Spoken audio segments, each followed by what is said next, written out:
ለትምህርት ስብራት መንስኤ የሆኑ ችግሮችን በመፍታት ብቁና ተወዳዳሪ ትውልድ ለማፍራት መምህራን ድርሻቸውን እንዲወጡ የወላይታ ዞን ዋና አስተዳዳሪ አቶ ጴጥሮስ ወልደማርያም አሳሰበው።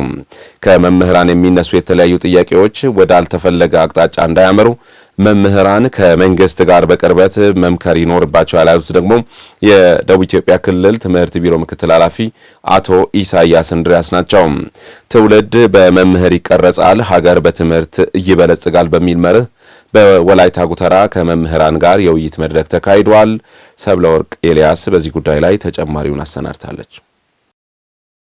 ትምህርት የሁሉ ነገር መሰረት ነው። ይህንን ትምህርት ደግሞ ለሁሉም ትውልድ የሚያስተላልፉት መምህራን ናቸው። ለአያሌ ዘመናት በቀና ጎዳና ሲጓዝ የነበረ ትምህርት ከጥቂት ዓመታት ወዲህ ውድቀት አጋጥሞታል ሲባልም ቀድሞ ተወቃሾች እነዚሁ መምህራን ናቸው። ይህ ሲባል ደግሞ ለውድቀቱ መነሻ የሆነ ኑሯችንንም አክብዶብናል የሚሏቸውን አላፍ ምክንያቶች እነዚሁ መምህራን ያነሳሉ። ለመምህራን ያለው የስልጠና ብቃት አሰጣጥና ህገወጥ ቅጥርና ዝውውርን በተመለከተ ነው ጥራቱን እያጎደለ ያለው። በአሁኑ ሰዓት ቅጥር መምህር የተባለ መምህር ሰውን የሚቀርጽ አካል በፎርጅድ የሚቀጠርበት ዘመን የደረስንበት። ይሄ እየተደረገ ይሄንን የሚያደርገው ይሄ መምህር ሳይሆን መንግስታዊ አካላት በራሱ ሰንሰለት ቋት ውስጥ ያሉ መንግስታዊ አካላት ስለሆኑ ለትምህርት ጥራቱ ውድቀቱ ከፍተኛ ውድቀት እሱ መሆኑን ለመግለጽ ፈልጌያለሁ። መንግስት ትኩረት አድርጎ ከሚሰጣቸው ነገሮች አንዱ የመምህራን ልማትና ተነሳሽነትን ማሳደግ ይላል። በየት በኩል እያሳደገን ነው? ከዚህ በፊት የነበሩ የዊኬንድ የሰመር የሬጉላር ትምህርቶች በሙሉ ተቋርጠዋል። የቱ ጋር እያደግን ነው? ዝውውሩ ፊታውነት 100% የለም ወላይታ ዞን ማለት ነው እንደ ዞን። ምክንያቱም ትላንት እኔ እንደ ኮይሻ ላይ ሲቀጠር 7 እና 8 ያስተማርኩት ልጅ መጥቶ እዚህ ኮሌጅ ገብቶ ተምሮ ሶዶ ከተማ ተቀጥሮ ቲቸር እስካሁን አልወጣችሁትም እንደብሎ ሚሳለቅበት ደግሞ በዘር በአዝማት በብር በጎሳ በተለያዩ አመለካከቶች ዝውውር ይደረጋል። ስንመጣ ገንዘብ ነው ከወኔ ወደዚህ ለማውጣት ከፈለግን ያው ይሄን ያክል አለ እንባላለን። ይሄ መታየት መቻል አለበት። ፖለቲካ አቃፊነት እውነት ነው ለውጥ አለ ስላለችው ለውጥ ላመሰግን ፈልጋለሁ፣ ግን በቂ አይደለም። ታዲያ እነዚህንና ሌሎች ችግሮችን ለመፍታት ያስችላል የተባለ ለትምህርት ዘርፉም ስኬት መሰረት ይሆናል የተባለ የመምህራን ውይይት በወላይታ ዞን ተካሂዷል። በመድረኩ እንደ ዞን ትምህርት ቤቶችን ከመገንባት አንስቶ ብዙ ስራዎች መከናወናቸውን የሚገልጹት የዞኑ ትምህርት መምሪያ ኃላፊ አቶ ሚካኤል ሳኦል ከመምህራኖች የሚነሱ ችግሮችን ለመፍታት መወጠኑንም ገልጸዋል። አሁን በኪሎት በአመለካከት ጭምር ትምህርት ስራው እየተሰጠ ነው። ይህንን የትምህርት ስራ እንግዲውስ በስኪል ላይ ዲፔንድ ሆኖ ቮኬሽናላይዝድ ሆኖ ተማሪዎች የፈጠራ ማዕከል ትምህርት ቤቶች የፈጠራ ማዕከል እንዲሆኑ ተማሪውን በጣም በስነ ምግባር የታነጸ ተማሪ ሆኖ ብቁ አገር ተረካቢ ተማሪ ለማፍራት የመምህሩ ሚና ደግሞ ቁንጮ ዋና ሙያ መምህርነት ነው። ስለዚህ መምህራን ጋር በአግባቡ እየተግባባን ጥያቄዎችም እየተነሱ ነው። ለሚነሱ ጥያቄዎች ምላሽ በሰከነ መንገድ አግባብነት ባለው ታቅዶ የሚሰሩ ስራዎች እንዳሉ እኛም እየተግባባ የሚነሱ ጥያቄዎችን በቀጣይነት በእቅድ እየፈታን ከመምህራኑ የሚነሱ ነገሮችን ለመስራት ነው። መምህራኑም ደግሞ የራሳቸውን ኃላፊነት ለመውሰድ ሐሳብ ወደ መስጠት እየመጡ ነው። ያልተፈቱ በይደር የቆዩ በዚህም በመምህራን ኑሮና ስራ ላይ ተጽዕኖ ያሳደሩ ብዙ ችግሮች በትምህርቱ ዘርፍ መኖራቸውን የሚያወሱት የክልሉ ትምህርት ቢሮ ምክትል ኃላፊ አቶ ኢሳያስ እንድሪያስ መምህራንም እነዚህን ጥያቄዎች በመነጋገር ለመፍታት መዘጋጀት ይኖርባቸዋል ይላሉ።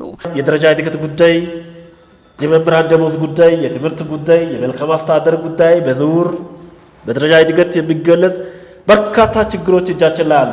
እነዚያን ችግሮች በጋራ ተወያይተን ተግባብተን እየፈታን እንሄዳለን። የራሳችን የጋራ ችግሮቻችን ናቸው፣ የምንፈታው የራሳችን ነው።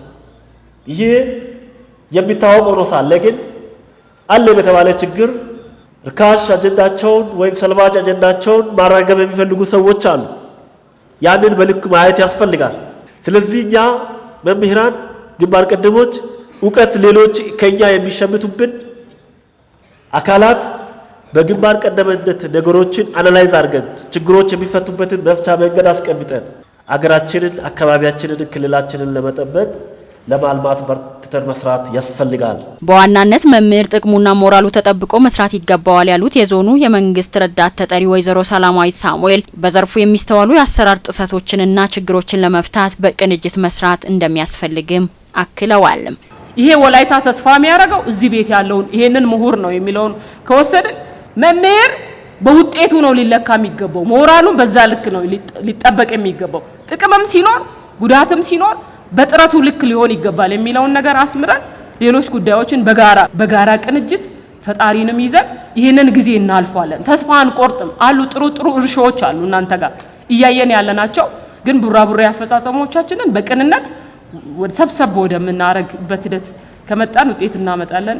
ትውልድ በመምህር ይቀረጻል፣ ሀገር በትምህርት ይበለጽጋል በሚል መሪ ቃል የተካሄደው የመምህራን ውይይት መድረክን የመሩት የወላይታ ዞን ዋና አስተዳዳሪ አቶ ጴጥሮስ ወልደማርያም ለትምህርት ጥራት ማነቆ የሆኑ ችግሮችን ለመፍታት በትብብር መስራት እንደሚያስፈልግም አሳስበዋል። ከትምህርት ስብራት ጋር ችግሮች አሉ። በመማር ማስተማር መረገጥ ችግሮች አሉ። ይሄ ብቻም ሳይሆን መምህሩ ትምህርት ቤት ገብተው በተገቢው ለተማሪዎች ትምህርት ከመስጠት ጋር ተያይዘው ውስንነቶች አሉ። በእያንዳንዱ በመምህር ልዩነት አለ። ይህንን ችግር ለመፍታት ከችግሮቹ ውስጥ አንዱ የመምህር ጥያቄዎች ያልተመለሱም አሉ። መንግስት ይህንን የእቅዱ አካል አድርጎ እየሰራ ነው። ትምህርት ለሁሉ ነገር መነሻ የልማትን መሰረት በመሆኑ ችግሮችን ለመፍታት ሁሉም ሊተባበር እንደሚገባም በመድረኩ መልእክት ተላልፏል። የጤና ባለሙያዎች የሚያነሱትን የደሞዝና የጥቅማ ጥቅም ጥያቄዎችን በሰላማዊ መንገድ ለመፍታት በመንግስት በኩል ሙያዊ ጥናት እየተካሄደ እንደሚገኝ የወላይታ ዞን የመንግስት ዋና ተጠሪው አቶ ዘውዱ ሳሙኤል ተናገሩ። ለጥያቄዎች ምላሽ እስኪሰጥ ድረስ ሁሉም የጤና ባለሙያዎች በገቡት ቃለ መሐላ መሰረት ሰብአዊነትን በማስቀደም ህብረተሰቡን ማገልገል እንደሚጠበቅባቸውም የዞኑ ጤና መምሪያ አሳስቧል። የጤናው ዘርፍ አርበኝነት ለሀገር እድገት በሚል መሪ ቃል የተዘጋጀ ዞን አቀፍ የጤና ባለሙያዎችና ሰራተኞች የውይይት መድረክ ተካሂዷል። ለዳዊት ኮይሻ ዘገባ እድገት እስራኤል። ሰሞኑን የጤና ባለሙያዎች የሚያነሱትን የደሞዝና የጥቅማ ጥቅም ጥያቄዎችን መንግስት በሰላማዊ መንገድ ለመፍታት በየደረጃው ከሚገኙ አካላት ጋር በትኩረት እየሰራ እንደሚገኝ በወላይታ ሶዶ ከተማ ከጤና ባለሙያዎች ጋር በተደረገው ውይይት የተገኙት የወላይታ ዞን የመንግስት ዋና ተጠሪ አቶ ዘውዱ ሳሙኤል ተናግረዋል። ባለሙያዎቻችን ህዝባቸውን በተረጋጋ አኳኋን የትኛውንም አይነት ጥያቄ መንግስት ለመፍታት አቅደው እየሰራ ነው የከረመው። አሁንም ይሰራል። ጥያቄ ካለ የትኛውንም ጥያቄ ሂደቱን ጠብቆ ለክልል መንግስት ለፌደራል መንግስት ማቅረብ ይቻላል። ግን ደግሞ ከዛ ባፈነገጠ መልኩ አገልግሎት የሚሰጡ ባለሙያዎችን ማስፈራራት፣ አገልግሎት እንዳይሰጥ መከልከል፣ ጤና ተቋማት እንዲዘጉ አመጽ መቀስቀስ በወንጀል ያስጠይቃል ማለት ነው። ስለዚህ ከአሁን በኋላ በሚኖረን ጊዜ ህግና ስርዓትን በመከተል አሰራርን ዘርግተን ተጠያቂ የሚሆን አካል ተጠያቂ የሚሆንበት ስርዓት ይዘረጋል ማለት ነው። ለኛ አካባቢ ደግሞ እስካሁን ድረስ ወጣ ብሎ ባልተገባ መልኩ የሚደረግ ችግር ስለሌለ ባለሙያዎቻችን ሞላው በዞናችን ያሉ ባለሙያዎች ሊመሰገኑ ይገባሉ የሚለውን መልእክት ለማስተላለፍ ነው። የዞኑ ጤና መምሪያ ኃላፊ አቶ ጸጋይ ኤካ በበኩላቸው የጤና ባለሙያዎች ባለፉት 7 ዓመታት የመጡትን ለውጦችን ወደፊት ለማስቀጠልና ህብረተሰቡን ለማገልገል የገቡትን ቃል በማክበር ማህበረሰቡን በተገቢ ሁኔታ እያገለገሉ ጥያቄዎቻቸውን መጠየቅ እንዳለባቸው አሳስበዋል። ከጤና ኬላዎች ጀምሮ ባለሙያዎች የሚጠይቁትን ጥያቄ ለመመለስና ጥቅሞቻቸውን ለማስጠበቅ በቅንጅት እየተሰራ እንደሚገኝ ገልጸዋል። ጤና ባለሙያ ሙያዊ ኃላፊነቱን በአግባቡ በገባው ቃል መሰረት አገልግሎት እንዲሰጥም ለመግባባት ነው። በተወሰነ ደረጃ እጅግ በጣም ጥቂት የሆኑ ጤና ባለሙያዎች ደግሞ አግባብ ባልሆነ ሁኔታ ተገቢ ያልሆነ ከጤና ባለሙያ ዲሲፕሊን ውጪ አሰራር ውጪ የሰው ልጅን ህይወት ለማገልገል ቃል በገባው መሰረት ሳይሆን በሌላ አግባብ ተቋማት ላይ ባለመገኘት ስራ ባለመስራትም ጥያቄ እንዲመለስ ጫና ከማድረግ አንፃር ያለው አቋም ስህተት እንደሆነ ጤና ባለሙያ እንደማይወክልም መግባባት እየፈጠርን ያለንበት ሁኔታ እንዳለ ለማንሳት አጠቃላይ መድረኩ የመጡ ስኬቶች አሉ። ባለቤት የሆነው ደግሞ ጤና ባለሙያ የሚጠይቀውን ጥያቄ ምላሽ መንግስት እንዲሰጥና ጤና ባለሙያም የራሱን ድርሻ እየተወጣ መንግስት ከሚያቀዳቸው እቅዶች ዋናውን ፓርቲ የራሱን ድርሻ እንዲወጣ የበለጠ ለመግባባት ያህል ነው መድረኩ የተፈጠረው። በመድረኩ የተሳተፉ ባለሙያዎችና ባለድርሻ አካላት መንግስት የደሞዝ፣ የስራ ደህንነትና ሌሎች ጥቅሞች ጥያቄዎች ምላሽ መስጠት እንዳለበት በማንሳት ህብረተሰቡ እንዳይጎዳ የአገልግሎት አሰጣጥ መቆም እንደሌለበትም አጽንኦት ሰጥተዋል። ስራ ከማቆም በፊት አንድ የጤና ባለሙያ ማድረግ ያለባቸው ነገሮች አሉ። ማሳወቁ ሰንሰለቱን ጠብቆ እያሳወቀ መምጣት እንዳለበት ነው ማምነው። ከዛ በኋላም ደግሞ ቢያቆም ለማቆም ደግሞ እንዴት ነው የትኛው ስራ ነው መቆም የሚችለው? ጤና ላይ ደግሞ ስራ ማቆም በጣም ከባድ ነው። በየደቂቃዎቹ ሊሞቱ የሚችሉ እየደማ የሚመጣ ሰው አለ። ከፍተኛ ድንገተኛ የሆኑ ችግሮች ጋር የሚመጡ ሰዎች አሉ። እነኚህ ሰዎች ደግሞ በር ሲዘጋ ይሞታሉ በደቂቃዎች። እነኚህ ሰዎች ደግሞ ተመልሰን ልናገኛቸው አንችልም። ስለዚህ ጥያቄያችንን የሚመልሰው አካልም ቢሆን እነኚህ ሰዎችን እያሰበ ነው መመለስ ያለበት። ቀደም ብሎ የጤና ባለሙያ ምላሽና ጥያቄን ሳይሆን በዛ ምክንያት የሚጎዱ ሰዎችን ማሰብ አለበት። የሚመራው መንግስት አካል ጋር ይሄ ጥያቄ ደርሶ ተገቢ ምላሽ ይሰጣል ብዬ አምናለሁ። ነገር ግን ልክ እንደ ባለሙያም ደግሞ ማድረግ ያለበት ባለሙያው እንግዲህ የጤና ባለሙያ ሪስክ ያለበት ነው። ህብረተሰቡ የኔ ጥያቄ ምን እንደሆነ ላይገባው ይችላል። ያንን ግን የማህበረሰቡን አካል እየጎዳን እያንገላታን ሳይሆን እየሰራ ባለሙያው ተግባሩን እየተገበረ ጥያቄውን ደግሞ ለሚመለከተው አካል በተገቢው መልኩ ማቅረብ መቻል አለበት ብዬ አስባለሁ። እኔ መንግስትም እንደ መንግስት ሰከን ብሎ አድምጦ ለባለሙያው በቶሎ የሚመለሰው ምንድነው፣ በሂደት የሚመለሰው ምንድነው ብሎ አጥንቶ ምላሽ ቢሰጥ ጥሩ ሁኔታ ይፈጠራል ብዬ አስባለሁ። እናት እየሞተች ስራ መዝጋት፣ ስራ ማቆም ተገቢ አይደለም። መሀላችንም እሱ አይደለም። ኖርማሊ ያው መሀላችንም እየሰራን የምንጠይቀው ሻማ ይዘን መሀል ላይ ገባ ነው ያው ለመዝጋት አይደለም። ግን ይህ ማለት ደግሞ መብትን አትጠይቅ ማለት አይደለም። መብት መጠየቅ አለበት። መንግስትም ደግሞ ልዩ ትኩረት ሰጥቶ መመለስ አለበት። መንግስት ደረጃ ላይ በደረጃ ነው የሚመለሰው። ወረዳው የሚመለሰው ፓርት አለ፣ ዞኑ መመለስ ያለበት ፓርት አለ፣ ክልሉ መመለስ ያለበት ፓርት አለ፣ ፌደራል መመለስ ያለበት ፓርት በየደረጃው ሁሉም ግን ትኩረት ሰጥቶ ምላሽ ለባለሙያ መስጠት አለበትና የዛሬው ውይይት በጣም በግለት ነው፣ ጥሩ ነው። ምክንያቱም እንደዚህ መድረክ ቢፈጠር ውዝግብ አይፈጠርም። የጤና ዘርፍ አርበኝነት ለሀገር እድገት በሚል መሪ ቃል የተዘጋጀ ዞን አቀፍ የጤና ባለሙያዎችና ሰራተኞች የውይይት መድረክ በወላይታ ሶዶ ከተማ በተለያዩ ጉዳዮች በመግባባት ተጠናቋል።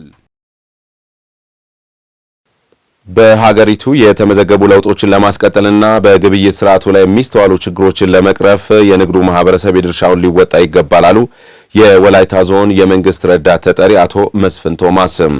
ዞናዊ የንግዱ ማህበረሰብ ውይይት ተሳታፊዎች በበኩላቸው የኢኮኖሚ ቀውሱ እያስከተለ የሚገኘውን ወቅታዊ የዋጋ ንረትና ህገወጥነት ለማስቀረት መንግስት በትኩረት ሊሰራ እንደሚገባ ጠይቀዋል። ለሁለንተናዊ ብልጽግና የንግዱ ማህበረሰብ ሚና ከፍተኛ ነው በሚል መሪ ቃል ዞናዊ ውይይትም ተካሂዷል። ለአዲሱ ተፈራ ዘገባ ነህምያ ገነቱ። የንግዱ ማህበረሰብ ሚና ለሁለንተናዊ ብልጽግና በሚል መርህ ቃል ዞናዊ የውይይት መድረክ ከሁሉም ከተሞችና ወረዳዎች ከመጡ ነጋዴዎችና በዘርፉ ከተሰማሩ ባለድርሻ አካላት ጋር ተካሂዷል። በዚህ የውይይት መድረክ ላይ የተገኙት የወላይታ ዞን የመንግስት ረዳት ተጠሪ አቶ መስፍን ቶማስ እንደ ሀገር የተመዘገቡ ለውጦችን ለማስቀጠልና በግብይት ስርዓት ላይ የሚስተዋሉ ችግሮችን ለማስወገድ የንግዱ ማህበረሰብ የድርሻውን ሊወጣ ይገባል ብለዋል። ማህበረሰብ በኢኮኖሚ እድገት ላይ የተጫወተው ሚና ከፍ ያለ አምራች ኢንዱስትሪ ማስፋት አለበት መንግስት ብሎ ያስቀመጠውን ስትራቴጂ በመከተል እዛ አካባቢ ላይ ያለውን ገበያ መር ኢኮኖሚውን በበላይነት በመምራት ስራ እድል የመፍጠር ስራ በሚገባ በማጠናከር ሂደቶችን በሚገባ ዘመናዊት አድርገን በመንቀሳቀስ በተቻለ መጠን አሁን ባለንበት ተጨባጭ ሁኔታ በኢምፖርትም በኤክስፖርትም ሚናችን ከፍ ያለ ነው። ለዚህ ነው የንግዱ ማህበረሰብ ከዚህ በፊት ደጋፊ ነው የሚባል የነበረ ዛሬ ላይ ደጋፊ አይደለም፣ ጠንካራ የብልጽግና ፓርቲ አባል። ቀጣይ ይሄን የኢትዮጵያን ኢኮኖሚ ወደ ላቀ ደረጃ ለማድረስ በሚደረገው ርብርብ በኃላፊነት የባለቤትነት ሚናውን የሚጫወት ነው። የወላይታ ዞን ንግድና ገበያ መምሪያ ኃላፊ አቶ ኃይሌ ስላስ በበኩላቸው አሁን ላይ የሚታየውን የገበያ ንረትና የምርት አቅርቦት ችግር ሸማቹ ማህበረሰብን የሚፈታተን ጉዳይ ስለሆነ በመጠቆም ይህንን ለመቅረፍ የንግዱን ስርዓት ማዘመንና ህገወጥነትን ማስወገድ ቀዳሚ ተግባር ሊሆን ይገባል ብለዋል። በተለይ አሁን ሸማች ማህበረሰብን እያማረሩ ያሉ ነገሮች ምንድን ናቸው? በተለይ ከኑሮ ውድነት ጋር ከዋጋ ጭማሪ ጋር ምንድነው የንግዱ ማህበረሰብ ድርሻው? እውነትም አሁን ያለው የኑሮ ውድነቱ ኢኮኖሚያዊ ብቻ ነው ወይ? ሸማች ማህበረሰብ ከሌለ ከተጎዳ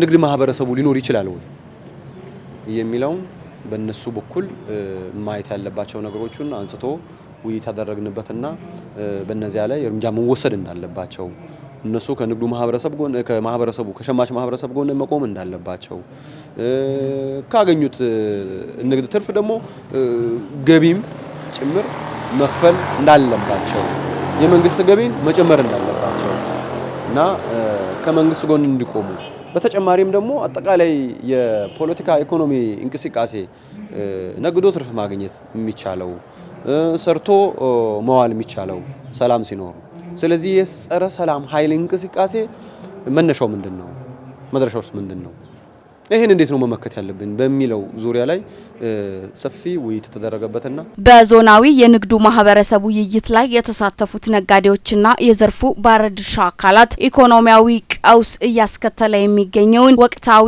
የዋጋ ንረት ለማረጋጋት መንግስት ለነጋዴዎች ምቹ ሁኔታዎችን መፍጠር እንዳለበት ተናግረዋል። መንግስት ምርትና ምርታማነት ያው የሚቀርበው ከአርሶ አደሩ ስለሆነ በዘመናዊነት አርሶ አደሩ ማረስ አለበት። ይህን ዘመናዊነትን ለማረስ እንደኛ አካባቢ ትራክተር መኖር አለበት። እንደገና ደግሞ የግብአት አቅርቦት መሻሻል አለበት ለአርሶ አደሩ። ሌላው ደግሞ በመንግስት በኩል ለነጋዴው ደግሞ አንደኛ ከመንግስት በኩል መስተካከል የሚገባ ነገር ምንድነው? ነጋዴው በአንድ ቀን ማውጣት የሚችለው 50 ሺህ ብር ብቻ ነው። ከባንክ በቤት አያስቀምጥም ገንዘብ 50 ሺህ ብር ፍየል መግዣ አትሆንም። ስለዚህ ጥሬ ካሽ እጥረት አለ እየተባለ ስለሆነ ብሔራዊ ባንክ ከመንግስት ጋር ተባብሮ ከ50 ሺህ ብር ከፍ ማድረግ አለበት በየቀኑ የሚያወጣውን ወጪ ገንዘብን። ምሳሌ ሶዶ ላይ አንድ ምግብ ቤት 100 ብር ከሆነ ወረዳዎች ደግሞ ሲሄድ መቀነስ አለበት። የግድ ሶዶን ዋጋ ይቀበላለሁ ብሎ ህዝብ መቅዳት ነገር መታቀብ እንዳለብን በነጋዴዎች በእኛ ይጠበቃል፣ ከነጋዴዎች ይጠበቃል ማለት ነው። መንግስት ደግሞ ነጋዴዎችን አክሲዮንም አደራጅቶ ቢሆን በማህበሩም አደራጅቶ ቢሆን ነጋዴዎች የተሻለ ነገር በአካባቢ ላይ እንዲያመርቱ እንዲሰሩ የተለያዩ ስራዎች እንዲፈጥሩ የብድር አገልግሎቶችንም ቢሆን ሀሳቡንም ቢሆን ቢያቀርብልን። ገቢ ከሌለ ሰው አገሩ ማደግ አይችልም፣ አካባቢው ማደግ አይችልም፣ ልማትም አይቻልም፣ ገበያው ማረጋጋትም አይቻልም። ስለዚህ ገቢ ስለማስፈልግ ገቢ ደግሞ በአግባቡ ተከታትሎ ከላይ እስከ ታች ባለው ማቅር መንግስት ያንን ሁሉ ቢያስተካክል በህብረተሰቡ ትንሽ እፎይታ ያገኛል። የሀገሪቱ ምጣኔ ሀብት ለማሳደግ የንግዱ ማህበረሰብ ከመንግስት ጎን መቆም፣ ተግዳሮቶችን በውይይት ለመፍታት ሁሉም የድርሻውን መወጣት እንደሚገባ በውይይት መድረኩ ተጠቁሟል። መምህራን በእውቀት የዳበረና በመልካም ስነ ምግባር የታነጸ ትውልድን በመቅረጽ በሀገር ግንባታ የማይተካ ሚናቸውን እንዲወጡ የወላይታ ሶዶ ከተማ ከንቲባ ዶክተር ፍሬው ሞገስ አሳሰቡ። ሁላችንም በየተሰማራንበት የሙያ መስክ ህዝባችንን በቅንነትና በታማኝነት እያገለገልን ፍጹም ሰላማዊ በሆነ መንገድ ጥያቄያችንን ልናቀርብ ይገባል ያሉት ደግሞ መምህራን ናቸው። በወላይታ ሶዶ ከተማ በወቅታዊ ሀገራዊና አካባቢያዊ ጉዳዮች ላይ ከጤና ባለሙያዎች ከመምህራንና ከንግዱ ማህበረሰብ አካላት ጋር የውይይት መድረክ ተካሂዷል። አማኑኤል ጃጊሶ ላሰናዳው ዘገባ ቤተልሔም አብርሃም። ትውልድ በመምህር ይቀረጻል፣ አገር በትምህርት ይበለጽጋል በሚል መሪ ቃልና የጤና ዘርፍ አርበኝነት ለአገር እድገት በሚል እንዲሁም በሌሎች ጉዳዮች ዙሪያ ከጤና ባለሙያዎች ከመምህራንና ከንግዱ ማህበረሰብ ጋር በተካሄደው መድረክ ባለፉት ዓመታት በተገኙ ስኬቶችና ያጋጠሙ ተግዳሮቶች እንዲሁም ከመምህራን በሚጠበቀው ሚና ዙሪያ ተካሂዷል። መድረኩን የመሩት የወላይታ ሶዶ ከተማ ከንቲባ ዶክተር ፍሬው ሞገስ ኢትዮጵያ እንደ ሀገር እንድትበለጽግ መምህርን በእውቀት የዳበረና በመልካም ስነ ምግባር የታነጸ ትውልድ በመቅረጽ እንዲሁም የጤና ባለሙያዎች በገቡበት ቃል መሰረት ተገቢውን የጤና አገልግሎት በመስጠት ከችግር በላይ ሆኖ በመስራት አገርን የመገንባት ድርሻ እንዲወጡ አሳስበዋል። መምህር ትውልድ የሚቀርጽ ነው፣ የተቀረጸ ትውልድ ነው ሀገር የሚገነባው። ስለዚህ መምህራን ያላቸው ድርሻ ከሁሉም ላቅ ያለ ነው ብሎ መውሰድ ይቻላል። ከዚህ አንጻር ሲታይ በተለይ አሁን እያጋጠመን ያለ በተለይ ከትምህርት ጥራት ጋር ያሉ ጉዳዮችንም ለመፍታት ከመምህራን ጋር ተቀናጅቶ በደንብ ተናቦ እነሱ የሚጠይቋቸውንም ጥያቄዎች እየፈቱ ተቀናጅቶ መሄድ በጣም አስፈላጊ ነው ማለት ነው። የነገ ኢትዮጵያን በትክክል ለመገንባት ዛሬ ያሉ ተማሪዎች ላይ በደንብ አድርጎ መስራት ስለሚያስፈልግ እነዚህን ተማሪዎች ደግሞ እየቀረጹ ለወግ ማዕረግ የሚያደርሱት መምህራን ስለሆኑ እነሱ የሚኖራቸው ድርሻ እጅግ በጣም ላቅ ያለ ነው ማለት ነው። የነገ ትውልድና አገር የሚገነባው መምህራን ተማሪዎችን በእውቀት አንጸው ሲያሳድጉ ነው ያሉት የወላይታ ሶዶ ከተማ ትምህርት ቤቶች ጽህፈት ቤት ኃላፊ አቶ ለውጡ ሎሃ ይህንን አውቀው ሁሉም የትምህርት ባለድርሻ አካላት በትምህርት ስራ ላይ የራሳቸውን ኃላፊነት ሊወጡ ይገባል ብለዋል። ሀገር የምትገነባው በትምህርት ነው። ስለዚህ የትምህርት ስርዓቱን ካላስተካከልን በሚፈለገው መልክ ካልገነባን ነገ ቀጣይ ትውልድ ማግኘት አንችልም። ስለዚህ እያንዳንዱ ባለድርሻ አካል ስንመጣ ወደ መምህር የራሱን ሚና መጫወት አለበት። ማን መጣ ማን ቀረ የሚለውን ጭምር እየለየ ካልሄደ ዝም ብሎ ገብቶ ወጥቶ ዛሬ ወቀሰቻለሁ ካለ ውጤታማ መሆን አንችልም። ሁላችንም በተሰማራንበት የሙያ መስክ ህዝባችንን በቅንነትና በታማኝነት በማገልገል የነገ ሀገር ተረካቢ ትውልድ የመቅረጽ ስራ ሙያዊ ግዴታችን ስለሆነ ኃላፊነታችንን ከችግር በላይ ሆነን ልንወጣ ይገባል ይላሉ የመድረኩ ተሳታፊዎች። ይህን ትውልድ የማሻገር ግዴታ አለብን። ለማንም መምህር ይህን ትውልድን የማሻገር አሁን እየቀረጸን ያለው ተማሪዎች በእውነት ከሁኔታዎቹ ወይ ከችግሮቹ በላይ ናቸውና ስለዚህ ይህን ተማሪን የማሻገር ወይ ትውልድን የማሻገር ሀገሪቱን የማሻገር ግዴታ አለብን። የግድ አገርን ለማስረከብ ጠንካራ ተማሪ ስለሚያስፈልግ ጠንካራን ተማሪ ለማፍራት ደግሞ ጠንካራ መምህር ግድ ይላል። ስለዚህ እኛ ጠንክረን እንሰራለን። ከቴክኖሎጂው ጋር የሚሄዱ ተማሪዎች እናፈራለን ብዬ ተስፋ አደርጋለሁ። ከመምህራን የሚነሱ ጥያቄዎችና ሀሳቦችን መንግስት ተቀብሎ ተገቢው ምላሽ መስጠት ይገባል ያሉት የመድረኩ ተሳታፊዎቹ መንግስት የኑሮ ውድነትና ከዋጋ ንረት ጋር ያለውን ችግር ለመቅረፍ ከደረጃ እድገት ከመኖሪያ ቤትና ከሌሎች ተያያዥ ጉዳዮች ጋር ያሉ ችግሮችን እንዲፈታላቸውም ጠይቀዋል። አንደኛ ነገር የመምህራን ጥቅም እውነት እዛ ጋር የተዘረዘሩት ተከብረዋል ወይ? እኔ ምናልባት ርዕሰ መምህር ልሆን እችላለሁ እንጂ መምህር ነኝ። ኢንዳይሬክትሊ ከመምህር የሚያገኘው ጥቅም ነው ማገኘው እንጂ የተለየ ነገር አላገኝም። የመምህራን ጥቅም ቅድም የተባለው የትራንስፖርት፣ የቤት፣ የመሬት ከዛም ውጪ የደሞዝ ጭማሪው ግን እውነት የመምህሩን ህይወት የሚቀይር የደሞዝ ጭማሪ ነው የተደረገው ብለን ስንል ምንም አይነት መምህሩን ህይወት የሚቀይር አይደለም። ጭማሪ ላይ ያገለገለውም ያላገለገለውም እኩል ነው የተጨፈለቀው። ምን አይነት ጥናት እንደሆነ እሷ ጥናት እርሷን ዶክተር ነውትና የዲፕሎማ ያዘው ከዶክተር ጋር እኩል ቢያገኝ ትንሽ ቫሪዬሽን ቢኖር ነበር። እኩል ነው የተጨፈለቀው። ደረጃ እድገት በመሰረቱ የመምህሩ ደሞዝ ነው፣ የሰራበት ያገለገለበት የለፋበት ነው። ግን ይከፈል ተብሎ በስንት መከራ ከክልል አጽድቀን አምጥተን የ2013 ተከፍሎ የ2013 የገባበት ሳይታወቅ እስካሁን ድረስ ተበልቶ ጥያቄያችን ሳይመለስ ልንጠይቅ ስንመጣ ሁሉ እኛ ያልተስተናገድንበት ሁኔታ ነበር። ከጤና ባለሙያዎችና ከመምህራኖች የሚነሱ ጥያቄዎች ተገቢ መሆናቸውን የሚገልጹት የከተማው አመራሮች ለተነሱ ጥያቄዎች ደረጃ በደረጃ ተገቢው ምላሽ ለመስጠት በትኩረት እንሰራለን ነው ያሉት። ማንኛው ነገር ዲሞክራሲያዊ በውይይት መንግስት መፍታት የሚችለው ነገር ሁሉ አቅሙ በፈቀደ ያደርጋል። ስለዚህ ይህን ሲፈታ ግን ምንድነው መምህራኖቻችንም ጥያቄውን ሲጠይቁ ከመንግስት ቆሞ መንግስትን እየደገፉ እየሰሩ መብታቸውን መጠየቅ ይገባቸዋል። ለዚህ እንደ ሶዶ ከተማም አሁንም ይሄን ያለ የከፋ ችግር የለም።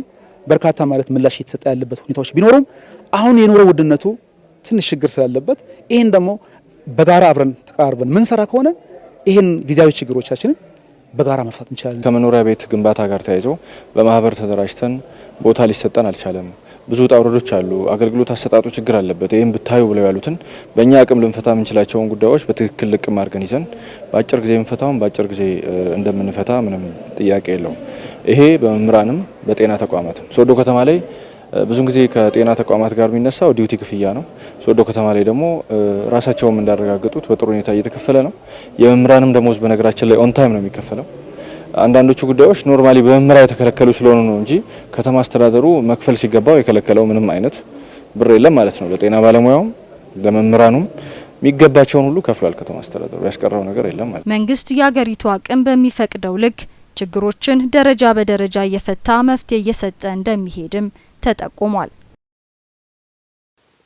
የጠበላ የመጀመሪያ ደረጃ ሆስፒታል አገልግሎት እየተሻሻለ በመምጣቱ እፎይታ አግኝተናል አሉ በሆስፒታሉ ያገኘናቸው ተገልጋዮችም ሆስፒታሉ የመጀመሪያ ደረጃ ቢሆንም ከአገልግሎቱ አኳያ የተሻለ ነገር ስላለው በቀጣይም ተጠናክሮ እንዲቀጥል ድጋፎች እንዲደረጉም ተገልጋዮች ጠይቀዋል።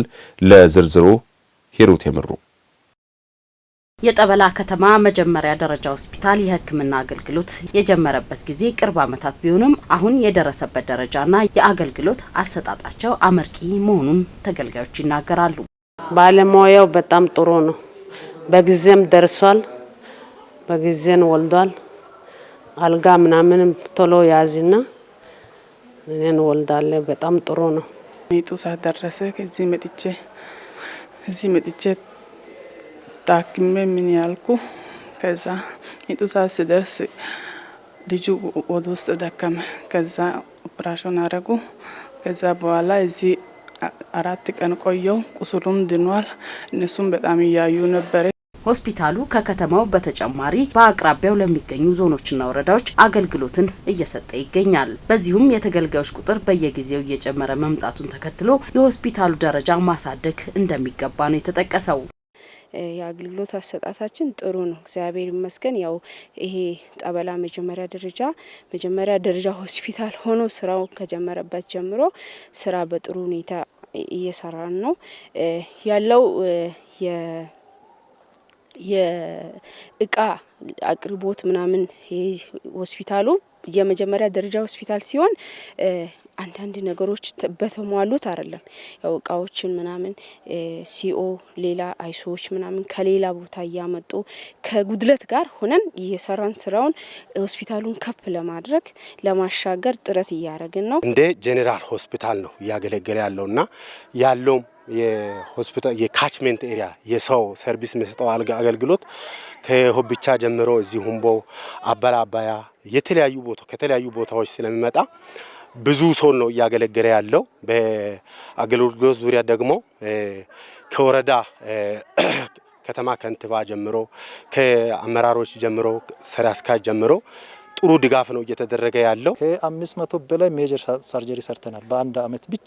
ይሄ ማለት የዛሬ ትልልቆች ሆስፒታሉ የሚሰሩት አይነት ማለት ነው። በሜጀር ሰርጀሪ ማለት በቀጠሮ የሚሰሩ ኢሌክቲቭ ድንገተኛ ሰርጀሪ ሳይሆን ኢሌክቲቭ ሰርጀሪ እስከ 500 በአንድ አመት ብቻ በሁለት ስፔሻሊስት እና በ4 አይሶች የተሰራ ስራ ሲሆን ይሄ አቨሬጅ ሲታይ ከጀነራል ሆስፒታል የተሻለ አፈጻጸም እንደሆነ እኛ ብቻ ሳንሆን ክልል ጤና ቢሮ፣ ዞን ጤና መምሪያ፣ ፌደራል ጤና ጥበቃ ሚኒስቴር ጭምር ያረጋገጠው ሰርቪስ ስለሆነ ስለዚህ ጀነራል ሆስፒታል ጥያቄ በዚህ አጋጣሚ የሚመለከተው አካል በአስቸኳይ አይቶ በክራይቴሪያ ዝም ብሎ ጥያቄ ሳይሆን በክራይቴሪያ መሰረት ምላሽ እንዲሰጥ ሰርቪሱ በዛው ልክ አሁን ከፕራይሜሪ መጀመሪያ ደረጃ ሆስፒታል አቅም በላይ ነው አሁን የምንሰጠው ሰርቪስ። እንደ ሀገር የተነሳውን የሕክምና ባለሙያዎች ጥያቄ ተገቢ መሆኑን የሚያወሱት የጠበላ መጀመሪያ ደረጃ ሆስፒታል ባለሙያዎች ጥያቄው ምላሽ እስከሚያገኝ ድረስ ለሙያችን የገባነውን ቃል በማክበር ህብረተሰቡን ለማገልገል ወደ ኋላ አንልም ባይ ናቸው። ማንኛውም ሰው ጥያቄውን በአግባቡ መጠየቅ አለበት። እኔም ቢሆን ጥያቄውን እጋራለሁ። ለፍተዋል 7 አመት ከዛም በላይ በጣም ለፍቶ የሚከፈላቸው ደሞዝ ይበቃል ብዬ አይደለም፣ ስለሚበቃን አይደለም። ለምን ቢባል አሁን አንድ ሐኪም ቢታመምና ዲዩቲውን ባይሰራ የሚከፈለው ደሞዙ በጣም አነስተኛ ነው። ቤተሰቦቹን፣ ልጆቹን፣ ሀገርን የሆነ ያለውን ሶሻል ሁኔታ ሊቋቋም አይችልም። ግን ሆኖም ጥያቄውን ሲጠይቅ በአግባቡ ስራ እየሰራ ለምን ቢባል እናቴ ናት የምትመጣው፣ እህቴ፣ ሌሎቹም ደሃ ህብረተሰብ ነው እኛ ጋር የሚመጣው። ጥያቄው መጠየቅ ያለበት በደብዳቤ መጠየቁ ጥሩ ነው። መጠየቁ ስህተት የለም። እንደኔ የኔን ብትጠይቁኝ አንዲት እናት በቃሬዛ መታ እየደማች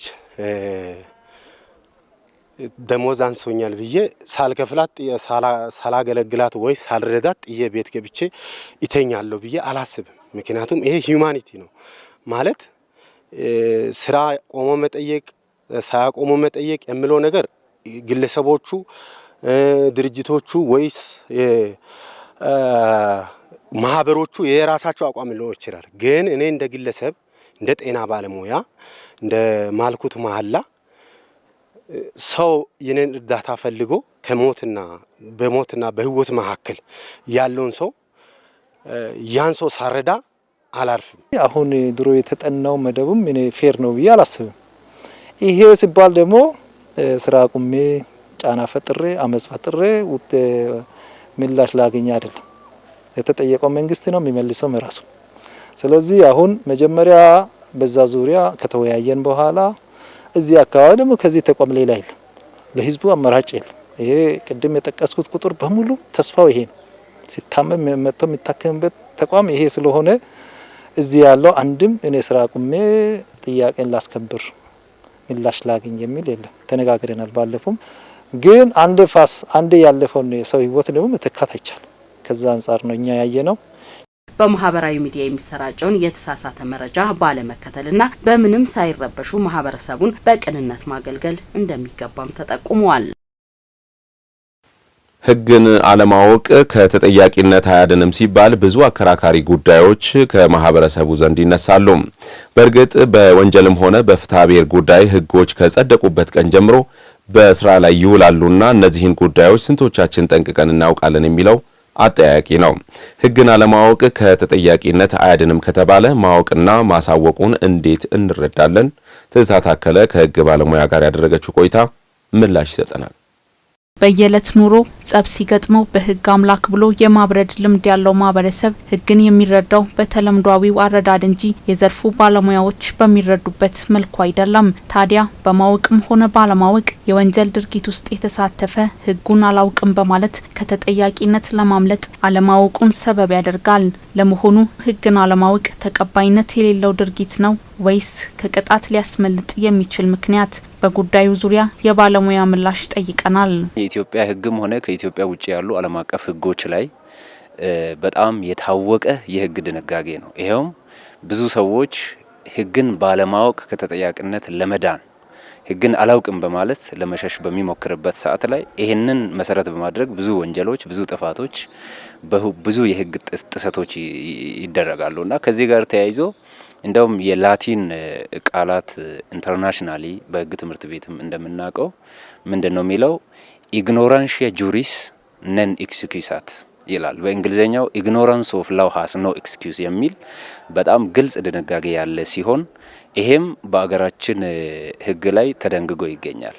በዚሁም የኢትዮጵያ የኢፌዴሪ ወንጀል ህግ 1996 ላይ የወጣው በአንቀጽ 81 ላይ ህግን አለማወቅ ከተጠያቂነት አያድንም ይልና ህግን በስህተት ጥፋት ፈጽም ያለው ብሎም ሰው ሲናገር በሁለቱም ከተጠያቂነት እንደማያድን እንዲሁም የኢትዮጵያ ፍትሐ ብሔር ህግ አንቀጽ 2035 ንዑስ አንቀጽ 1 እና 2 ላይ ህግን አለማወቅ ከተጠያቂነት እንደማያድን በግልጽ ተደንግጎ ይገኛል።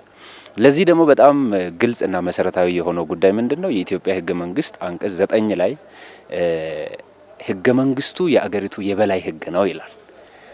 እንደዛ ካለ በኋላ ህገ መንግስቱ የአገሪቱ የበላይ ህግ ሲሆን ማንኛውም ህግ፣ ማንኛውም ልማዳዊ አሰራር፣ ማንኛውም የባለስልጣን ትእዛዝም ቢሆን ማንኛውም የሚደረጉ ነገሮች ከህገ መንግስትና ከህግ ጋር የሚቃረኑ ከሆነ ውድቅ እንደሚሆኑ ይናገራል።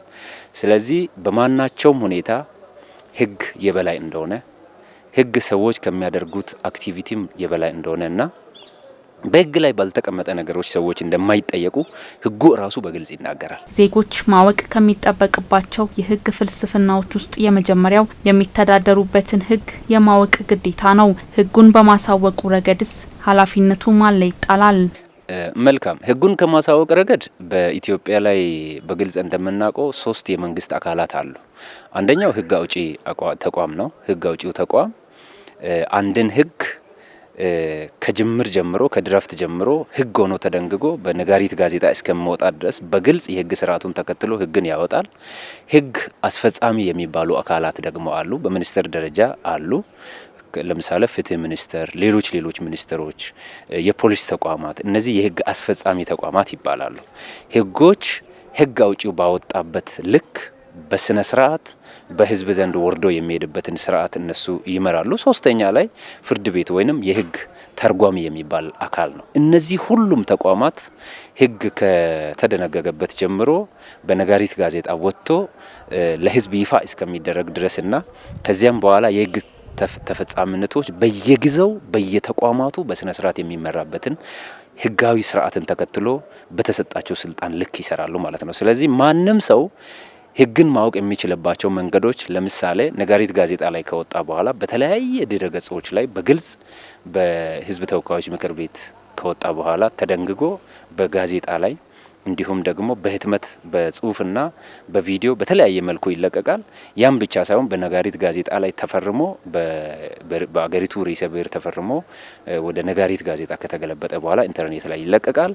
ያም ብቻ ሳይሆን የህግ አስፈጻሚ ተቋማትም የህግ ተርጓሚ ተቋማትም ሆነ የህግ አውጪ ተቋማት በየዘርፉ ንቃተ ህግ የሚለውን የህግ ስርጸቶችን ለሰዎችን ለማህበረሰቡ ወርዶ በማስተማር በተለያየ መልኩ ያንን የማድረግ ኃላፊነት አለባቸው። ህግን አለማወቅ ከተጠያቂነት ባያድንም እንደ ቅጣት ማቅለያ ሊታይ የሚችልበት ሁኔታ ስለመኖሩ የወላይታ ዞን ከፍተኛ አቃቤ ህግ አቶ መብራቱ በለጠ ይናገራሉ።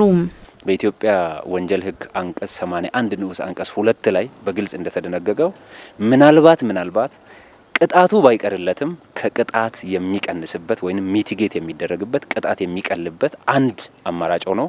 ብዙ አመት ከሚቀጣበት ጥቂት አመታትን የመቀነስ ጉዳይ ካልሆነ በስተቀር ማንኛውም ሰው በህግ ፊት እኩልም ነው። በህግ ላይ የተደነገገውን ነገር አላውቅም በማለት ከተጠያቂነት እንደማያድን ለህብረተሰቡ ለማሳሰብ ነው። በአገሪቱ የጸደቀን ህግ አላውቅም በማለት ከቅጣት መዳን ስለማይቻል ሰዎች የህግ እውቀታቸውን ለማዳበር ጥረት ማድረግ ይጠበቅባቸዋል መልእክታችን ነው።